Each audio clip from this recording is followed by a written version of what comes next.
মাল আউট হয়ে যাবে। গল্পটি সম্পূর্ণ শুনলে আপনার ভিতরের রস বাহিরে চলে আসবে। আমি সবসময় আমার বোনকে নির্দোষ ভাবতাম, কিন্তু এক রাত 12টায় তার রুমে যা করতে দেখেছি তারপর থেকে আমার তার প্রতি দৃষ্টিভঙ্গি সম্পূর্ণ বদলে গিয়েছিল। কারণ সে তার আঙুল দিয়ে আমার নাম লিখছিল প্রেমের সাথে। আমার বয়স 24 বছর এবং আমার একটি ছোট বোন আছে যার নাম অর্পিতা। অর্পিতা অত্যন্ত সুন্দর এবং দেখতে ঠিক জাহ্নবী কাপুরের মতো। তার বয়স মাত্র 21 বছর। এই গল্পটি সেই মুহূর্তের যখন আমি জানতে পেরেছিলাম যে আমার সেই নির্দোষ বোন এখন বড় হয়ে গেছে। এটি 1 বছর আগের কথা, যখন আমি তার ফোনে এমন কিছু দেখেছি যা আমাকে গভীরভাবে নাড়া দিয়েছিল। যে বোনকে আমি সবসময় নির্দোষ ভাবতাম, তার সম্পর্কে সেই সত্য জানতে পেরে আমি বিশ্বাস করতে পারিনি। এই গল্পটি সেই মুহূর্ত থেকে শুরু হয় যখন আমি আমার বোনের সম্পর্কে সেই রহস্য জানতে পেরেছিলাম যা আমাদের জীবন বদলে দিয়েছিল। এটি ছিল একটি গরম রাত, বাতাস যেন থেমে গিয়েছিল এবং আমার রুমের বিছানায় ঘুমানোও কঠিন হচ্ছিল। তৃষ্ণায় আমার ঘুম ভেঙে গেল এবং যখন আমি পানির বোতল তুলতে গেলাম তখন দেখলাম এটি খালি। সময় দেখলাম রাত ঠিক 1টা। ঘুমের ঘোরে আমি রান্নাঘরের দিকে গেলাম, যেখানে ঠান্ডা পানির বোতল রাখা থাকত। যাওয়ার পথে আমি দেখলাম আমার বোন অর্পিতার রুমের আলো জ্বলছে। এটি দেখে আমি কিছুটা অবাক হলাম, কারণ অর্পিতা সবসময় ঘুমানোর সময় আলো বন্ধ করে ঘুমাত। আমাদের বাড়িতে এই নিয়ম ছিল যে সবাই ঘুমানোর সময় আলো বন্ধ রাখবে এবং অর্পিতা এই নিয়ম সবচেয়ে বেশি মেনে চলত। আমি ভাবলাম সে হয়তো আলো বন্ধ করতে ভুলে গেছে। আমার বোতলে পানি ভরতে ভরতে মনে মনে ভাবলাম তার আলো বন্ধ করে তাকে শান্তিতে ঘুম পাড়িয়ে দেব। যখন আমি তার রুমের দরজা খুলতে গেলাম, একটি অদ্ভুত অস্বস্তি আমার মধ্যে বাসা বাঁধল। অর্পিতা কি জেগে আছে নাকি সে শুধু ঘুমের মধ্যে আলো জ্বালিয়ে রেখে ঘুমিয়ে পড়েছে? দরজা খুলতেই যা দেখলাম তা আমাকে গভীরভাবে নাড়া দিল। অর্পিতা তার বিছানায় বসেছিল। তার মুখে একটি গম্ভীর ভাব ছিল এবং সে তার ফোনের স্ক্রিনে কিছু দেখতে সম্পূর্ণ মগ্ন ছিল। রাতের এই সময়ে যখন সবাই গভীর ঘুমেছিল, অর্পিতার এভাবে জেগে থাকা এবং ফোনে এমন কিছু দেখা অত্যন্ত অদ্ভুত লাগছিল।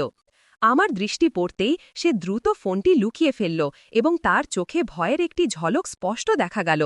তার এই আচরণ এতটাই অপ্রত্যাশিত ছিল যে আমি এক মুহূর্তের জন্য বুঝতে পারলাম না। অর্পিতা, যে সবসময় শান্ত এবং সংযত থাকত, তার মুখে এই সময় চিন্তা এবং অস্বস্তির রেখা স্পষ্ট দেখা যাচ্ছিল। আমি ধীরে ধীরে জিজ্ঞাসা করলাম, অর্পিতা, সব ঠিক আছে? এত রাতে জেগে আছো? অর্পিতা এক ঝটকায় উত্তর দিল, হ্যাঁ, শুধু ঘুম আসছিল না। কিন্তু তার কণ্ঠে যে কম্পন ছিল তা আমার কৌতূহল আরও বাড়িয়ে দিল। সে আমার কাছ থেকে কিছু লুকাচ্ছিল, কিন্তু কি তা জানার আকাঙ্ক্ষা এখন আমার হৃদয়ে গভীর হচ্ছিল। আমি ভাবলাম এটি হয়তো কোনো সাধারণ বিষয়, কিন্তু তার মুখের অভিব্যক্তি অন্য কিছু বলছিল। এই রাতের শুরু আমার মনে অনেক প্রশ্ন জাগিয়ে দিয়েছিল। অর্পিতার এই রহস্যময় আচরণের রহস্য কী ছিল? সে কি কোনো সমস্যায় ছিল নাকি এমন কিছু করছিল যা সে মেসেজ এবং অ্যাপস দেখে কিছু বিশেষ হাতে লাগল না? সব কিছুই সাধারণ ছিল। এমন কিছুই পাওয়া যায়নি যা তার সেই রাতের হটকারিতা বুঝতে সাহায্য করবে। কিন্তু তখন আমি ভাবলাম হয়তো তার ইন্টারনেট হিস্ট্রিতে কিছু থাকতে পারে। যখন আমি তার ক্রোম ব্রাউজারের হিস্ট্রি চেক করলাম, তখন যা দেখলাম তা আমাকে হতবাক করে দিল। আমার 17 বছরের প্রিয় বোন, যে সবসময় মাসুম ও শান্ত দেখাত, তার ব্রাউজার হিস্ট্রি এক ভিন্ন গল্প বলছিল। যে জিনিসগুলো সে সার্চ করেছিল এবং যে ভিডিওগুলো দেখেছিল তার বয়সের জন্য একেবারেই উপযুক্ত ছিল না। আমি ভাবলাম আমি কি ভুল কিছু দেখছি, কিন্তু বারবার দেখার পরও একই ফল পেলাম। সে এমন কিছু বিষয় সার্চ করেছিল যা জানার তার বয়স হয়নি। আমার মনে এক অদ্ভুত অস্থিরতা তৈরি হলো। আমার বোন কি কোনো খারাপ সঙ্গীতে পড়েছে নাকি তাকে কেউ এমন করতে বাধ্য করেছে?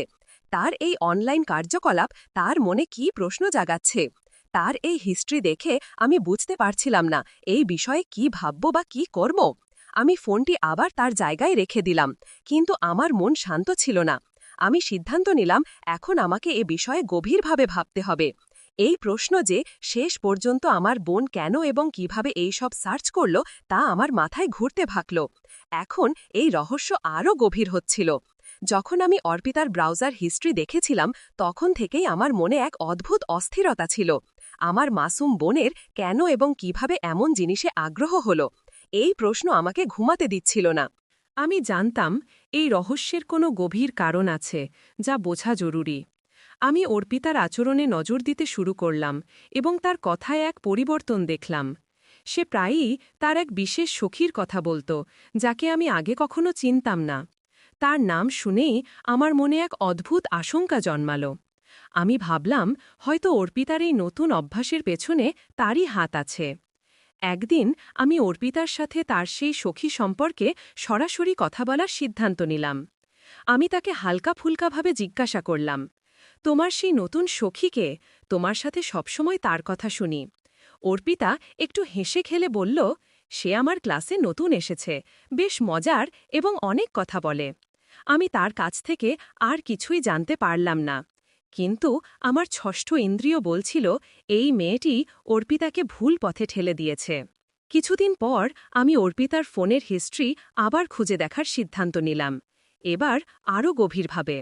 আমি আরও কিছু চমকপ্রদ প্রমাণ পেলাম। অর্পিতার সখী তাকে কিছু ভিডিও দেখিয়েছিল যা তার বয়স ও বোধের বাইরে ছিল। এই ভিডিওগুলো কোনো অপরিণত কিশোরীর জন্য সঠিক ছিল না। এছাড়াও আমি দেখলাম সেই সখী শুধু ভিডিও দেখানোতেই সীমাবদ্ধ ছিল না। সে এক খুবই খারাপ মেয়ে, যার সঠিক ভুলের কোনো ধারণা ছিল না। সে ছেলেদের ফাঁসানো এবং তাদের সাথে ভুল কাজ করাতেও দক্ষ ছিল।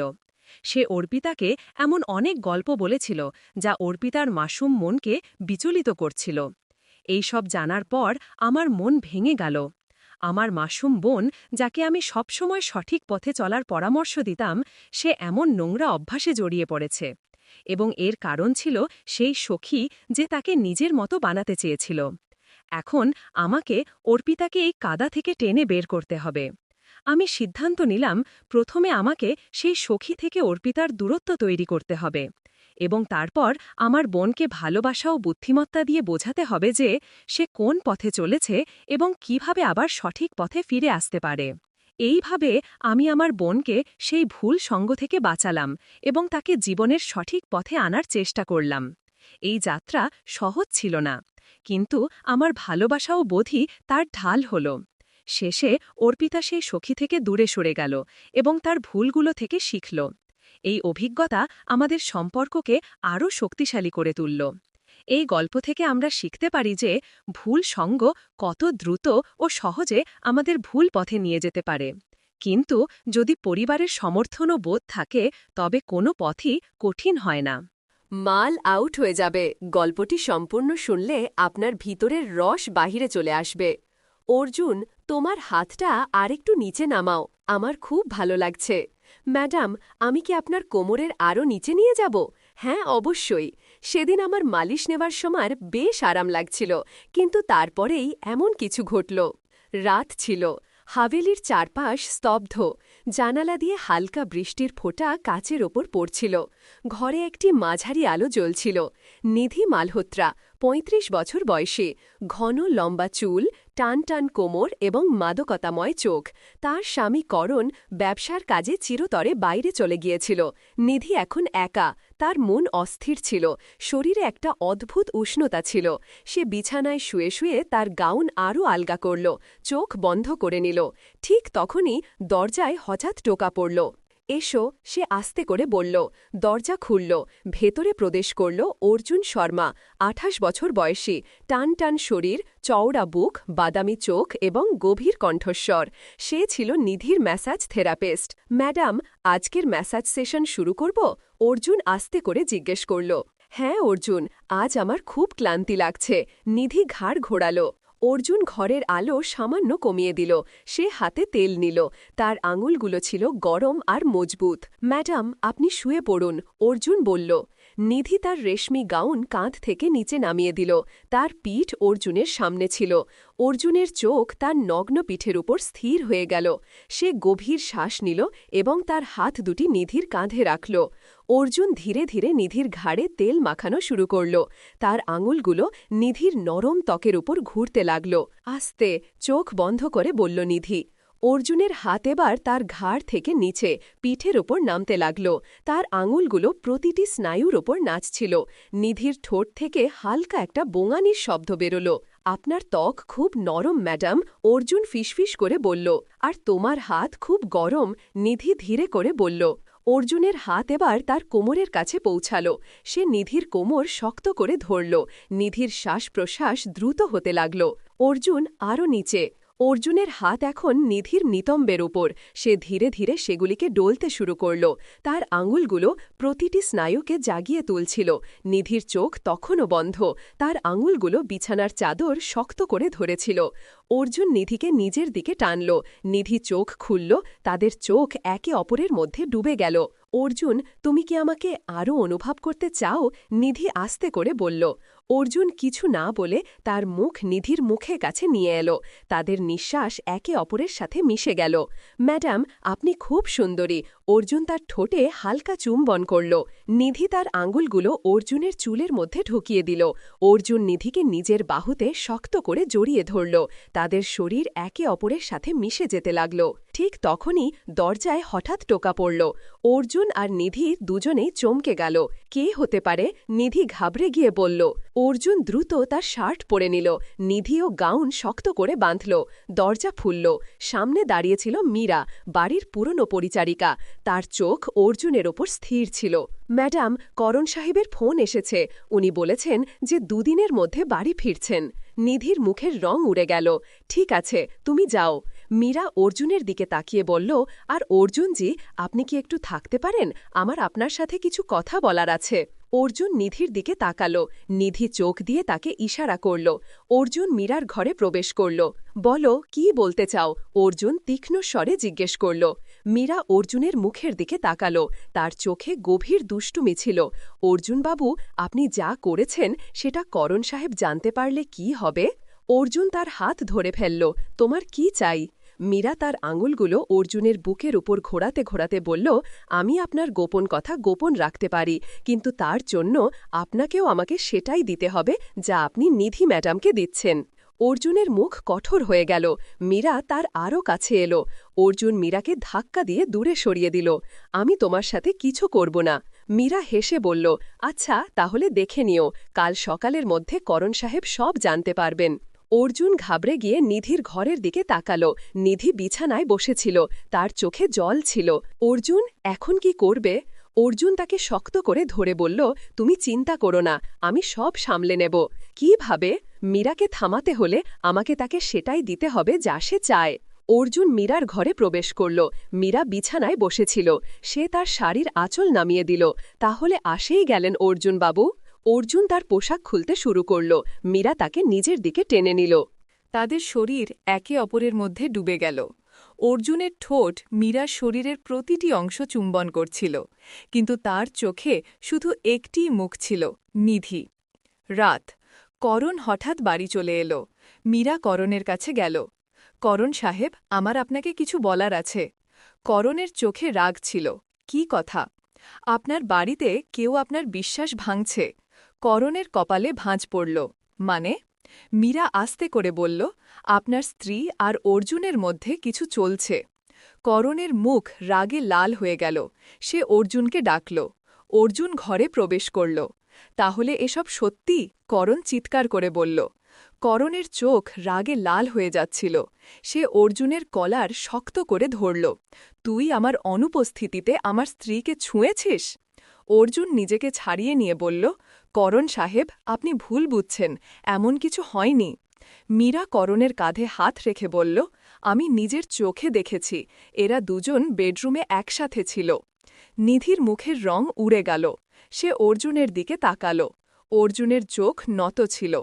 করণ, এটা মিথ্যা। মীরা মিথ্যা বলছে। অর্জুন আমার সাথে কিছু করেনি। নিধি তার কণ্ঠস্বরকে শক্ত করে বলল, বাস, আমি আর কিছু শুনতে চাই না। অর্জুন, তুমি এখনই এই বাড়ি থেকে বেরিয়ে যাও। করণ অর্জুনকে ধাক্কা দিয়ে বলল। অর্জুন নিধির দিকে তাকাল। তার চোখে অসহায়তা এবং রাগ দুটোই ছিল, কিন্তু সে চুপচাপ তার জিনিসপত্র গোছাতে লাগল। অর্জুন চলে যাবার পর করণ নিজের ঘরে চলে গেল। মীরা আস্তে আস্তে নিধির কাছে গিয়ে বলল, ম্যাডাম, এখন আপনার রাতগুলো আরও একা হবে। নিধির রাগের সঙ্গে তার দিকে তাকাল। তুই এসব কেন করলি? অর্জুন তোর কি ক্ষতি করেছিল? মীরা হেসে বলল, ক্ষতি কিছু করেনি, কিন্তু আমি যা চেয়েছিলাম তা সে আমাকে দেয়নি, আর যখন আমি পাইনি তখন তুমিও পাবে না। নিধির ঠোঁট কাঁপতে লাগল, তার চোখে জল ভরে এলো। দুদিন পর অর্জুন নিধিকে ফোন করল। ম্যাডাম, আমি আপনাকে দেখতে চাই, আপনার সাথে কথা বলার আছে। না অর্জুন, এখন করণ বাড়িতে আছে, সে দেখলে সবকিছু শেষ হয়ে যাবে। নিধি, তুমি কি আমাকে ভালোবাসো? অর্জুন সোজাসুজি জিজ্ঞেস করল। নিধির শ্বাস থেমে গেল, তার আঙুলগুলো কাঁপতে লাগল। হ্যাঁ, বাসি, কিন্তু এখন আর কিছু হতে পারে না, করণ সবকিছু জেনে গেছে। কিন্তু তোমাকে মীরার সত্যটাও জানতে হবে। সে শুধু তোমাকে বরবাদ করতে চায়, আর করণের সাথেও তার কোনো গভীর সম্পর্ক আছে। মানে? নিধি চমকে গিয়ে জিজ্ঞেস করল। আমি দুজনকেই অনেকবার ফোনে কথা বলতে শুনেছি। মীরা করণের পুরনো বাড়িতেও যেত। আমার সন্দেহ দুজনের মধ্যে কিছু চলছে। নিধির হুঁশ উড়ে গেল। রাতে নিধি করণের ফোন পরীক্ষা করল। সে দেখল যে মীরার নামে অনেক কল এবং মেসেজ আছে। আমাকে তোমার সাথে দেখা করতে হবে, কাল রাতে তোমার পুরনো বাড়িতে, মীরা। নিধির রক্ত গরম হয়ে উঠল। সে সঙ্গে সঙ্গে অর্জুনকে ফোন করল। অর্জুন, তোমার কথায় আমার বিশ্বাস হল, করণ আর মীরার মধ্যে কিছু না কিছু অবশ্যই আছে। তাহলে তুমি আমার কাছে চলে এসো, আমরা দুজন মিলে সত্যিটা ফাঁস করব, অর্জুন বলল। পরের রাতে অর্জুন আর নিধি করণের পিছু নিল। করণ তার পুরনো বাড়িতে গেল। নিধি আর অর্জুন লুকিয়ে জানালা দিয়ে দেখছিল। ভেতরে করণ আর মীরা একে অপরের খুব কাছাকাছি ছিল। করণ মীরার চুলে হাত বুলিয়ে বলল, এখন যখন অর্জুন চলে গেছে তখন আমাদের রাতগুলো আরও সুন্দর হবে। মীরা করণের শার্টের বোতাম খুলতে খুলতে বলল, তোমার এই পাগলামি আমার খুব ভালো লাগে, কিন্তু তোমার স্ত্রীর চোখে সেই ঈর্ষাটা আরও ভালো লাগে। করণ মীরাকে বাহুতে জড়িয়ে ধরল এবং দুজন একে অপরের মধ্যে ডুবে গেল। নিধির পায়ের তলা থেকে মাটি সরে গেল। অর্জুন নিধির হাত শক্ত করে ধরল। এখন বুঝলে, করণ তোমাকে ধোঁকা দিয়েছে এবং আমাকে তোমার জীবন থেকে দূরে সরিয়ে দিয়েছে। নিধি আর সহ্য করতে পারল না। সে অর্জুনের সামনে বলল, অর্জুন, এখন আমার তোমাকে দরকার, আমাকে করণ আর মীরাকে তাদের কাজের মজা চাখাতে হবে। অর্জুন তাকে নিজের বাহুতে জড়িয়ে ধরল। আমি তোমার সাথে আছি নিধি। দুজন একে অপরের ঠোঁটে শক্ত করে চুম্বন করল। অর্জুনের আঙুলগুলো নিধির চুলে জড়িয়ে গেল। তাদের নিঃশ্বাস একে অপরের মধ্যে মিশে গেল। পরের দিন সকালে নিধি আর অর্জুন পরিকল্পনা করল। অর্জুন করণকে ফোন করল। করণ সাহেব, আমার আপনার কাছে ক্ষমা চাওয়ার আছে। যা ঘটেছে তার জন্য আমি দায়ী, দয়া করে আমাকে দেখা করার একটা সুযোগ দিন। করণ রাগে বলল, তুই এই শহরে আবার দেখলে তোর পরিণতি খারাপ হবে। আপনার ইচ্ছা, কিন্তু আপনি কি জানেন যে মীরা আপনার টাকা তছরু পড়ছে, তার কাছে আপনার সম্পত্তির কাগজপত্রও আছে। করণ চমকে গেল। আমি আপনার পুরনো বাড়িতে আছি, প্রমাণ সহ আপনার জন্য অপেক্ষা করছি। করণ আর মীরা দুজনেই পুরনো বাড়িতে পৌঁছাল। অর্জুন আর নিধি আগে থেকেই সেখানে লুকিয়েছিল। করণ অর্জুনকে দেখল এবং রেগে বলল, তুই আমার আর আমার স্ত্রীর মধ্যে ফাটল ধরিয়েছিস। অর্জুন হেসে বলল, না করণ, তোর আর তোর উপপত্নীর মধ্যে ফাটল ধরাতে আমি এসেছি। নিধি বাইরে এলো। করণ, আমি জেনে গেছি যে তুমি আর মীরা গত ৩ বছর ধরে আমাকে ধোঁকা দিচ্ছ। করণ আর মীরা চমকে গেল। মীরা করণের হাত ধরে বলল, আমি এসব তোমার জন্যই করেছিলাম। করণ মীরাকে ঝেড়ে ফেলল। তুই আমার সাথেও ধোঁকা দিয়েছিস, আমার টাকার পিছনে পড়েছিলি। অর্জুন সব প্রমাণ করণের সামনে রাখল, মীরার নামে স্থানান্তরিত হওয়া টাকার কাগজপত্র। করণ রাগে মীরাকে ধাক্কা দিল, তুই আমার বাড়ি থেকে বেরিয়ে যা। করণ অর্জুনের কাছে ক্ষমা চাইল, আমাকে ক্ষমা করে দাও অর্জুন, আমি তোমাকে ভুল বুঝেছিলাম। অর্জুন নিধির হাত ধরল, এখন আমি আর নিধি একসাথে থাকব, আর হ্যাঁ করণ, এটা সেই ভালোবাসা যা তোর অভাব তৈরি করেছে। করণ মাথা নিচু করল। অর্জুন আর নিধি বাড়ি ছেড়ে দিল। দুজন এক নতুন